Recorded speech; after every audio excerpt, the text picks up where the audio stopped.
been doing a lot. Obviously when I got here back in January, we hit the ground running. Dove right into finishing up our recruiting class and official visits. Spent a lot of time on the road, banging around and seeing the priority guys that we had there, and ultimately am very excited and very pleased with our class. As we finished that up, and then once we completed that recruiting piece, we went right into building out our offensive system. So we've spent the greater part of the last month and a half or so really working a lot of hours building out the Navy offense, which has been really fun and exhaustive. So that obviously bled into our fourth quarters, which gave us an opportunity to really get to know our guys and begin to set our standard and expectations, obviously. And then now we're into the fun part, right? We're on the grass and coaching the guys and, working at the spring ball piece. So, I mean, what you've been able to get together with the rest of the offensive staff? You had a couple holdovers, and notably Ashley Ingram and Ivan Jasper. How has the collaboration been going? I'm sure these guys can fill you in on where Navy's been and go on in terms of the offense and the development of the triple option over the years. I mean, how's that collaboration working? It's been seamless. Of course, I've known these guys for 20 plus years. Coach Jasper came to Georgia Southern the year after I graduated and finished my playing career there. So I've known him since, I was 22 years old, 23 years old. So I've known these guys a long time, including, Coach Ingram and Coach Yokitis as well. With what we do offensively, or, coming off the Coach Johnson family tree, so to speak, these guys have been friends of mine for a lot of years now. So it was very comfortable and very seamless transitioning in, and that's gone very, very well. And in terms of the installation, I mean, this is going to be a critical spring because you've really got to get these guys to understand what you want to do offensively. And I know there are going to be some changes. Can you talk about the challenge of the next 4 weeks? Yeah, absolutely. Well, through the years, I've always told incoming freshmen, you have to, you're stepping into a new culture. It's kind of like going overseas. You have to learn the language of your culture, right? You have to be able to communicate and speak the language. And the reality of our situation right now is that everyone within the offensive unit is learning a new language. And so we're all learning how to communicate and speak that language together. So that's priority one, is, this business and in a lot of facets, life, right, is about communication and being effective communicators. And so that's really a priority right now, is making sure everyone is learning the new language, the verbiage, and so that we can fluently communicate and work and move forward as quickly as possible, so our guys can begin to play fast and all those things. So, that, as I said a second ago, that's priority one for us right now. And every day we're working to tweak and make sure that, that we're doing that in the best possible manner so that, our guys can learn as fast as possible so that we can go play fast. Let's go to Mike James, Rivals.com.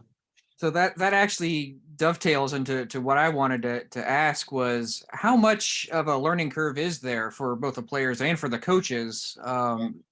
Because you all have the same kind of common core, but everyone branches out and doing their own thing. How different is the terminology and the language? Well, just speaking to the terminology and the language, I think the way we are organizing our offense from a play series standpoint, how we're communicating, it's new for everyone. And I did that very intentionally.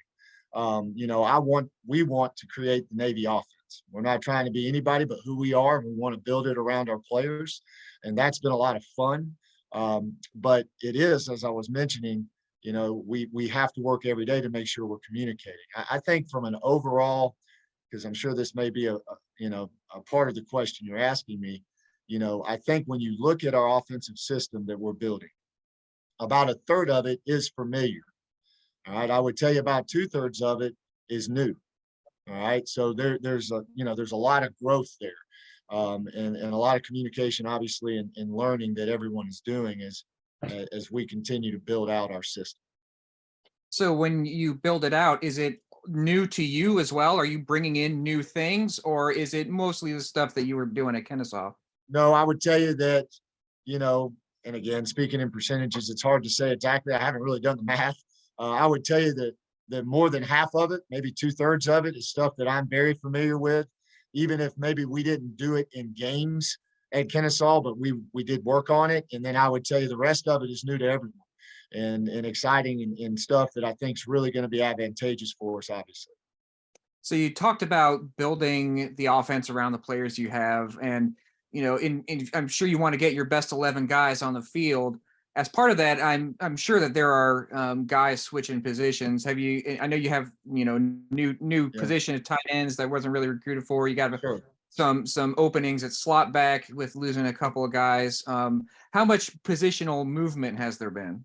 Well, I think one of the things just in general that we like about where we're heading, as far as our offensive system is the flexibility positionally, like using guys who maybe, are in another room, so to speak, but using them in the capacity, for example, using wideouts in some manner as slots and things like that. So you get some crossover there organically, if that makes sense, right? And then as we're assessing, because again, we're still assessing everybody right now, you start to get a feel. All right, this guy might be able to help us in this room, if that makes sense. And so there's a lot of that going on right now. To the tight end piece, I think we have some bigger wideouts who can be used in that capacity as we continue to grow. I would tell you guys also that where we are this year one, we may look a little different year two and even more different year three as we build and recruit and do things, if that makes sense. Yeah. Let's go to Scott Wyckoff. Coach, what is it that you like the most about and benefit the most from being both the offensive coordinator and also the head offensive line coach? The great part about being in those roles is, the most important thing, and I know Coach Newberry is talking a lot about this to our staff and our team, is when you want to build a culture and build your brand of football, it starts up front. When you got the boys up front that are tough and play hard, that creates a huge part of your culture. That physicality and that toughness piece and that willingness to really strain yourself and find out how great you can be.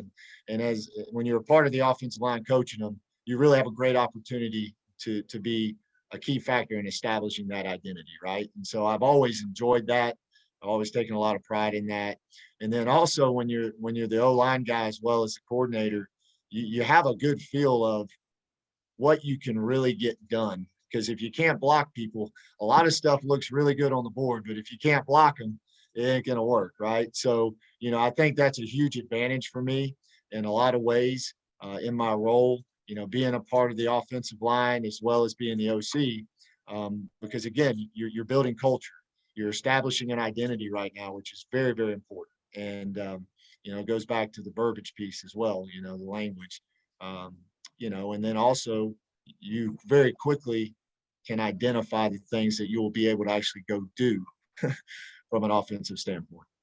Watching you in practice, it really looks so, in addition to working on the toughness, is that you're really working on the agility of this offensive line?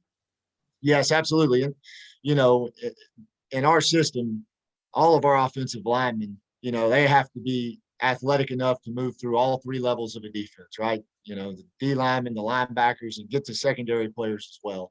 So there's no question we're working on that piece, being able to play fast, play hard, and work through all three levels, because that's where you create explosive plays. How open to change has everybody been for you? They've been wonderful. I mean, quite honestly, there's been zero resistance. The players have been great. They're embracing it. Now we're all drinking from a fire hose, as I was saying earlier, just as we're building it out.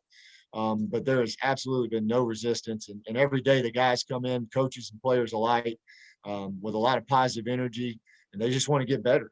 And that's been really refreshing and appreciated on my part for sure. Thank you.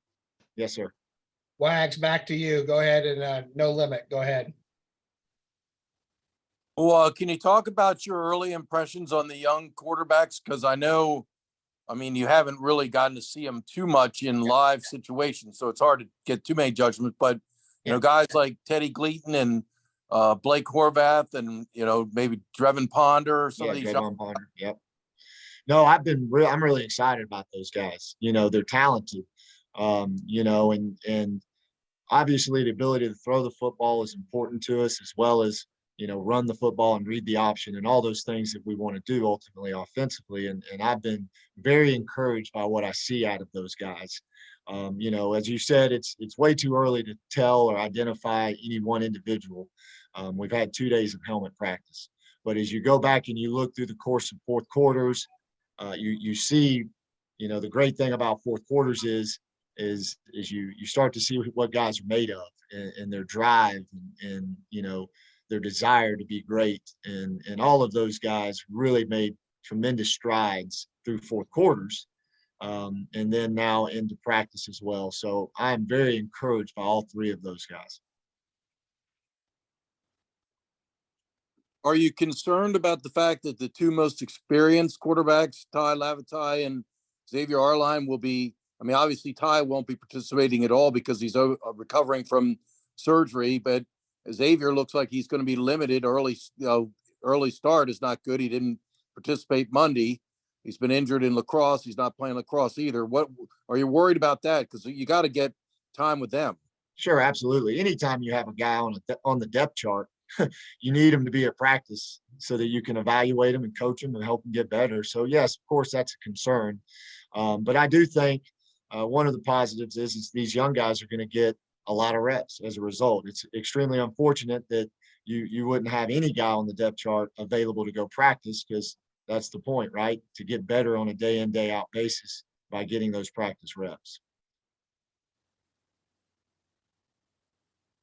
And so can you kind of maybe expound on some of the wrinkles that you might add without giving away state secrets? I mean, how will the option look different to fans and media? Yeah, well, I think formationally you're going to see some things. I think, you know, some of the things we're doing in the perimeter game, whether it be throwing the ball out there, you know, or doing it in an option fashion. Some of it would take a trained eye to see the nuance, but to defenses, it's definitely a change, which is the important thing, you know, and how they anticipate they have to defend us. But, you know, the variety of formations hopefully would be obvious, as well as the variety of ways that we're trying to get the ball, you know, on the perimeter and just do different things in that realm. Good for me for now. Mike, So I was wondering just how you organize practices, because you come to a service academy, it's a big roster. You got a lot of guys you got to teach and a lot of guys you got to evaluate. How do you organize your practice to make sure that you're getting the guys are getting the reps you need them to Yeah, get? absolutely. Well, that's honestly something that I've had previous experience with way back in my early part of my career. I was a part of a high school that had 200 kids on the team. And so we did a lot of multiple huddle, back-to-back drills. Everything we did was about organization. And that's, you know, something I've always prided myself on, you know, having learned that early in my career, is, you know, how to organize when you have a lot of players. That's really a good thing, right? And so a lot of multiple huddle stuff. You know, one of the things that kind of drives me crazy is guys standing around at practice. So being incredibly organized with multiple drills going on at the same time. One of the good things about being at the Naval Academy is we have a large staff, on the field staff, right? So you have a lot of eyes, you know, you have a lot of eyes and ability to use coaches so that you can organize in a way to maximize reps for everyone. So a lot of multiple, you know, huddle drills, and a lot of work going on in one small amount of time, so to speak. So I don't want to harp on rule changes too much, because I think we're kind of beating that to death a little. But given that, you know, perimeter blocking rules have changed, are you maybe considering like different body types blocking out there to maybe kind of help, you know, pave the way a little bit? Sure, absolutely. You know, we're looking, you know, and again, this is part of the nuance of the nuts and bolts of our build out is, you know, our profiles in recruiting have changed. What we're looking for in a slide, and even we have one slot that the profile is this and the other slot's more of this, if that makes sense. And I'm probably intentionally being vague, but it gives you enough of an idea, right? And then wide receiver, same circumstance. We're looking for a guy that's probably very familiar to the fans, but we're also looking for a guy that's maybe a little different than what's been here in the past as well. And I think, again, that goes back to the position flexibility that I was mentioning earlier, and how we want to be able to evolve and use multiple formations and use players who people may not see in a certain light, and use them in other ways in order to gain an advantage. So to that piece. Yeah. All right, I'm good. Thanks. Scott Wyckoff. I know Coach Newberry's mantra on defense is to create chaos. Is that what he wants you to do on offense too? I would love to create chaos. Yes, sir. Our job on offense is obviously to get first downs and score touchdowns. And I want to create an exciting brand of football, knowing who we are, knowing that, we want to create explosive plays, but we also want to play complementary football and minimize the number of defensive snaps as much as possible by controlling the football and the clock, So yes, absolutely. I think along the way, every part of the build out for myself is you're thinking through, all right, what are we going to look like? Who are we? Along the way, these are the things that I'm keeping in mind. There's obviously several things, but what you're referencing is definitely, I want to make Saturdays very difficult for our opponents, but not just Saturdays.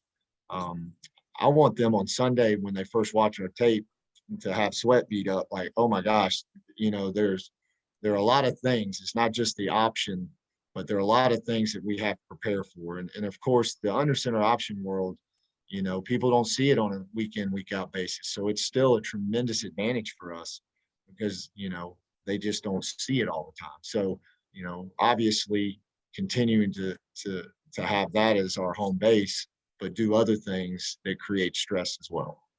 What was coming into this 4+ weeks? What was the biggest thing you wanted to accomplish? Well, in light of what we're doing right now, and in light of what Coach Newberry's expectations are for us, we want to establish our brand of football. You know what I mean? And that goes to how we go out and play the game. And then the next thing would be communication. Everybody speaking the same language. And then obviously on a day in, day out basis, we want to get better.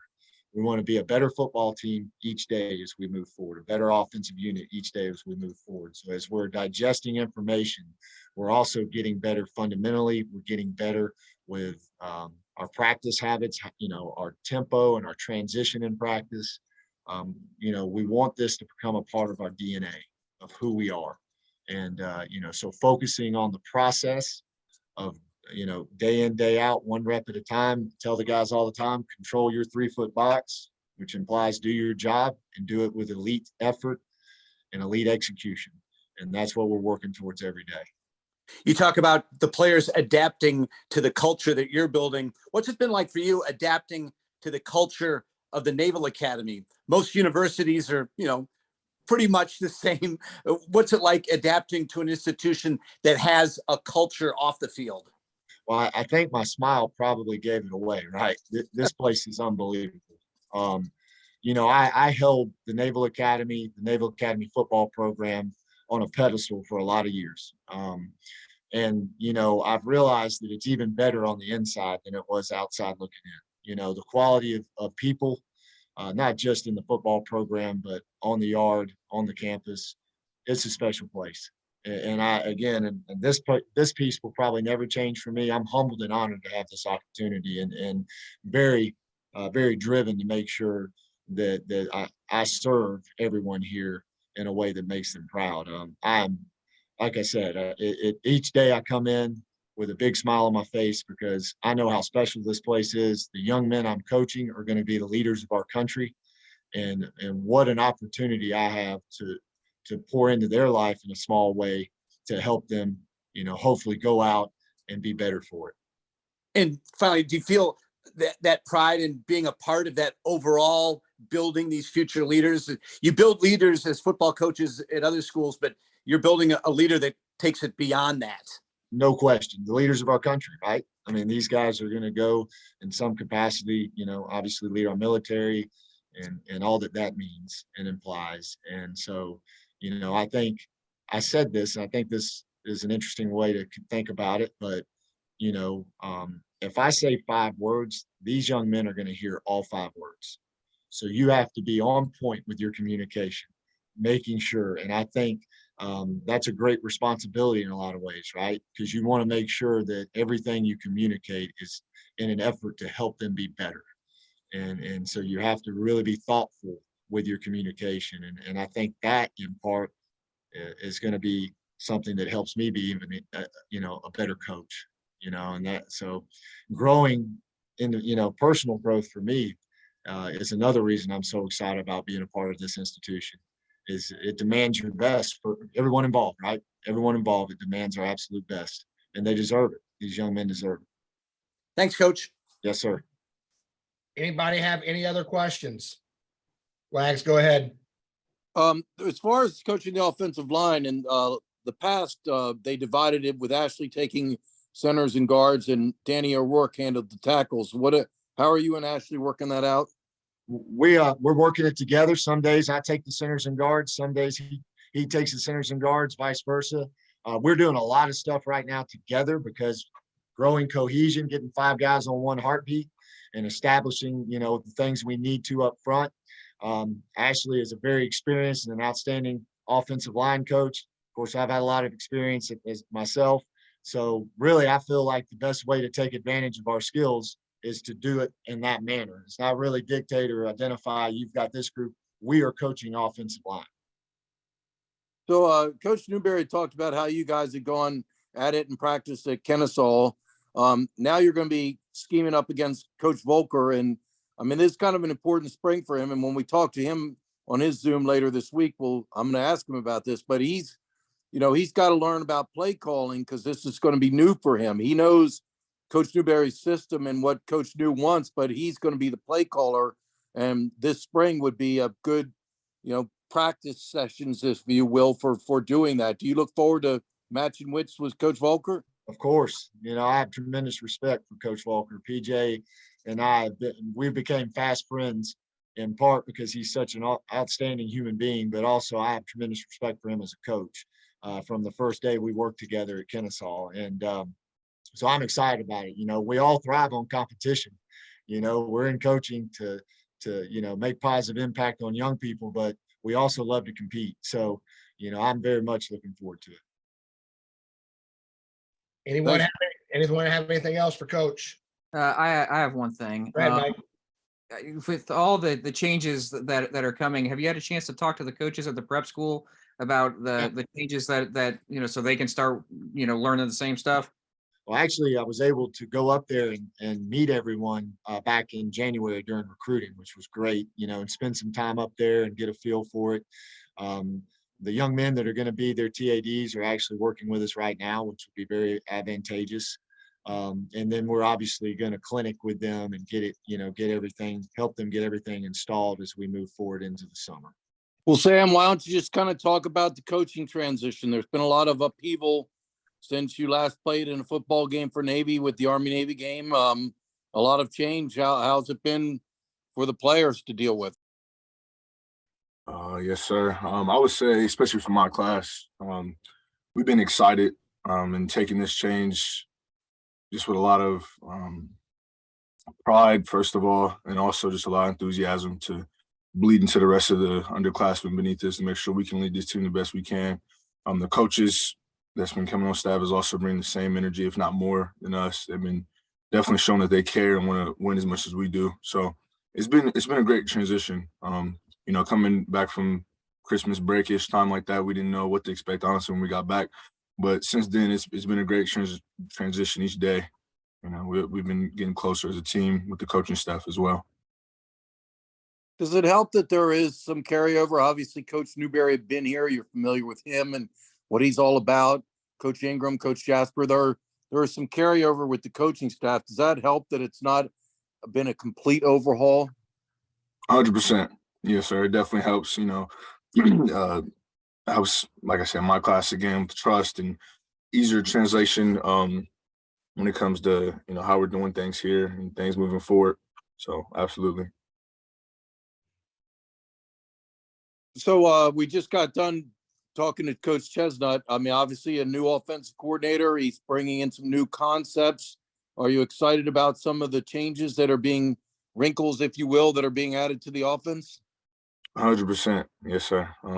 We had 2 days of spring ball so far, and I can speak for the rest of the guys, the rest of the O-line in my class as well. In the group, we're very excited and pumped up to see where we can take this team this year. It is some new things, of course, but with sometimes changes, you know, needed, and I think we're all excited and hopeful to see what's going to take us. So Coach Chesnut will be working with the offensive line. Obviously, you were familiar with Coach Ingram, but he was not your position coach.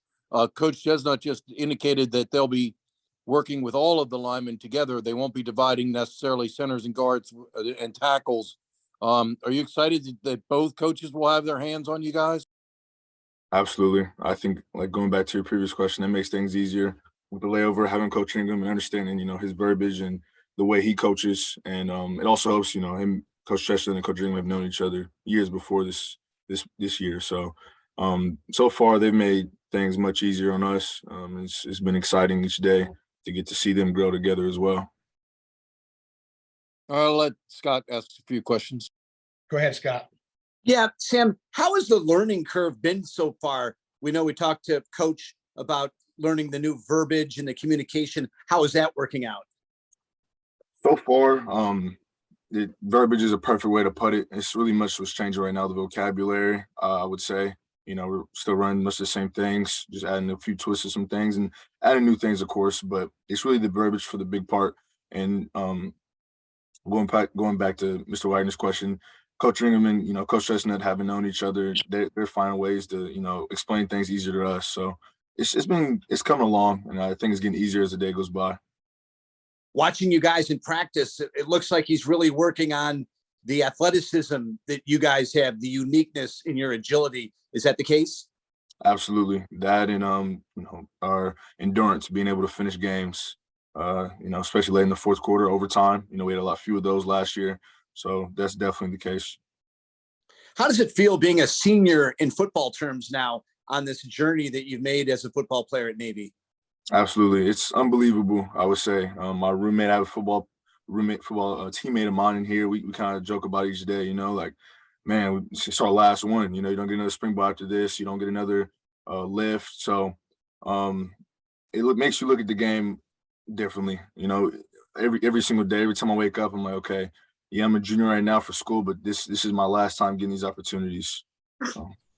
What did you learn most as a starter last year that you're excited about knowing and being able to build upon this year as a senior starter? Yes, sir. I would say last year, knowing that fundamentals and technique goes a long way, especially late in the game.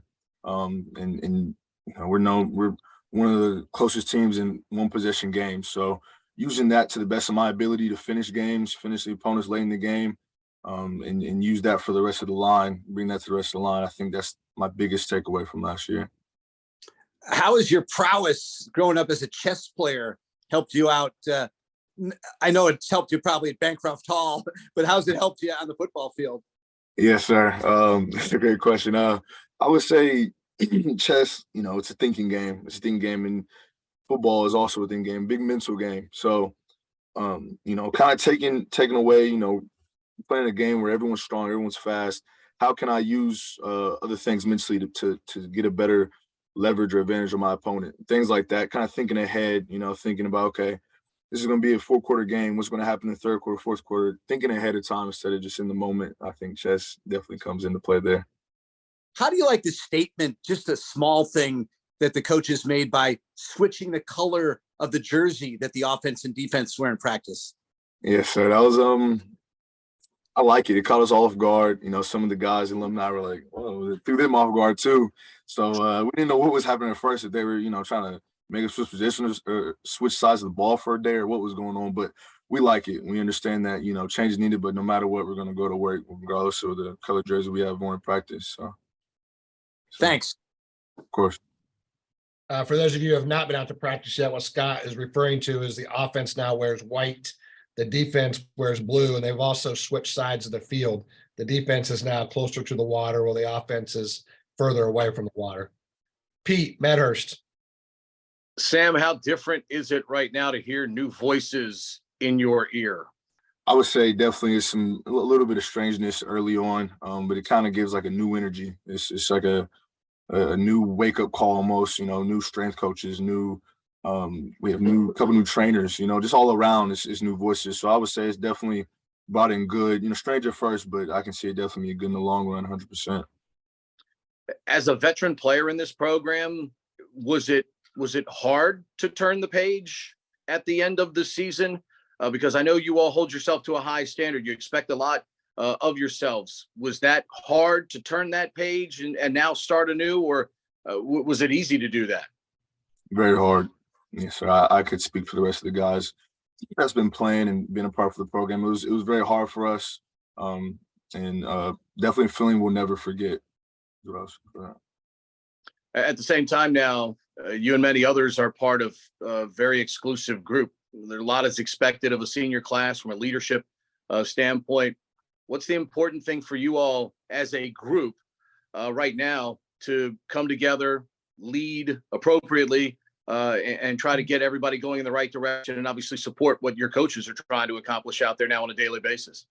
Yes, sir. I would say the biggest thing is, kind of what we were introduced to when we first got here. It's really all about us. No matter what goes on outside, new coaches coming in, it's all about us and how we grow as a team. Not anybody we play, not anybody else. In the future schedule, each day, we will make sure we sharpen each other, but also keep it about us, about our team. You mentioned the energy of something new. I think in our lives, when we get something new, no matter how small, there is a little bit of energy from that. What is it about the newness? What is it about that energy? And I'm sure coaches are bringing that energy and asking you to respond to that same energy, at least knowing the guys that they've hired here. Yes, sir. I would say in that new energy, with the guys along the coaches is a hunger to win. That's like the biggest thing I would say. I know for my class, for my position group, for me, the team, we want to win games. We want to, not lose the close games. We don't want to make games that don't. We want to win games, and I think that's just the energy that's new. It's overtaking everybody, and it's bringing us to another level each day. Thank you, sir. Yes, sir. All right, we'll make another trip around. Wags. Sam, can you kind of talk about the experience returning on the offensive line? I mean, based off the depth chart going into the Army-Navy game, you were a starter, Connor McMahon, Lirion, Josh Pena. That's 4 players that were starters at the end of last season, and several backups, Trey Cummings at left tackle and Ahmad Bradley at left guard and Brent Self at center. And can you just talk about some of the young talent that's returned, or the talent that is returning on the offensive? Absolutely.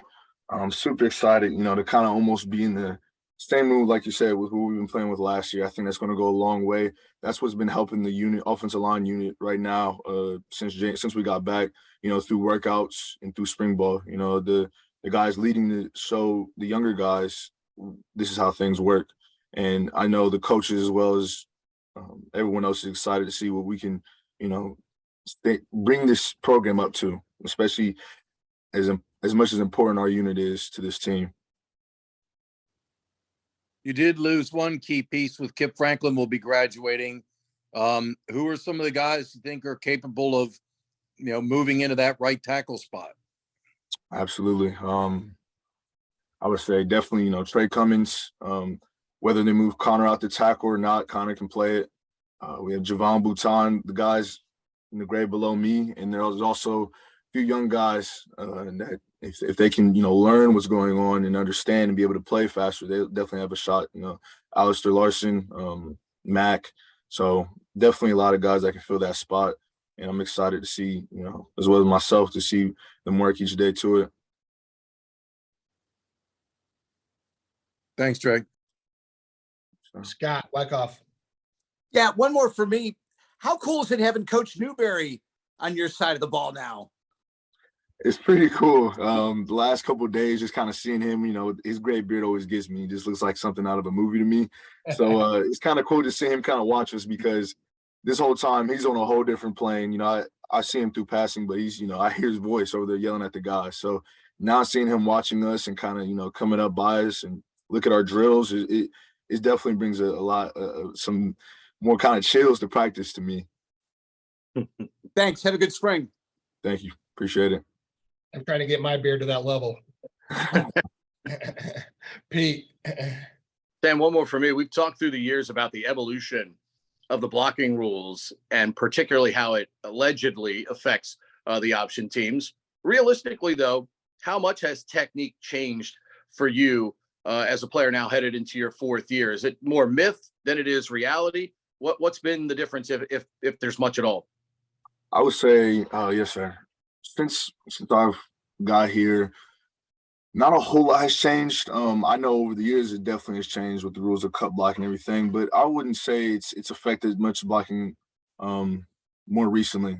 Cutting downfield, the yards and the linebackers, that definitely changed. But regardless, it's almost the same exact technique. So I would say it's a little bit more on the myth side than reality.